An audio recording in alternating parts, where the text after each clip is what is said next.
যে শিশুটি প্রতিদিন চায়ের দোকানে কাপ ডিশ ধোয়, যে শিশুটি প্রতি সকালে রাইটার্স বাবুর বুট পালিশ করে দিচ্ছে, সেও তো আমার ভারতবর্ষ।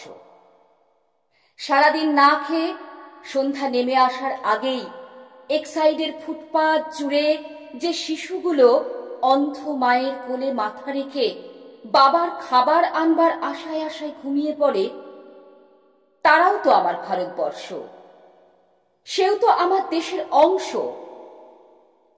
যে গ্র্যাজুয়েট যুবক হন্যে হয়ে ঘুরে বেড়াচ্ছে, এমপ্লয়মেন্ট এক্সচেঞ্জের দরজায় টোকা দিচ্ছে, বলছে স্যার একটিবার সুযোগ দিন, আমি যে কোনো কাজ পারবো, পিয়ন, ম্যাথর, ঝাড়ুদার, যে কোনো একটা কাজ হলেই আমার চলবে। বাবার কারখানা বন্ধ হয়ে গেছে, দিদির বিয়ে দিতে পারছি না, সেও তো আমার ভারতবর্ষ। ধনধান্য পুষ্প ভরা আমার এই ভারতবর্ষের মধ্যে এরাও তো রয়েছে। কোন উপমায় এদের কথা বলবো?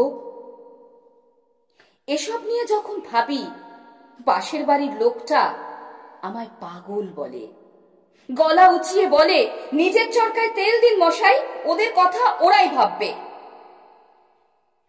যে লোকটা মাঝরাতে রিক্সা চালিয়ে ছেলে মেয়েকে লালন করে, শুনেছি সে নাকি অনেক নতুন খবর দিতে পারে, অথচ সেই লোকটির কাছে যখন দাঁড়ালাম, জানলাম লোকটি বোবা, লিখতেও পারে না এক বর্ণ। ভাবলাম এও তো আমার ভারতবর্ষ। বুঝলাম যাকে আমার দেশ বলে জেনে এসেছি এতকাল, আসলে সে বোবা, নিরক্ষর, অথবা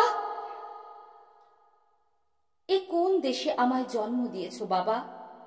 আমি যে ক্রমশ বোবা হয়ে যাচ্ছি, চোরাবালি টেনে নিচ্ছে পা, কালো কালো হাতগুলো আমায় পথভ্রষ্ট করছে প্রতিনিয়ত।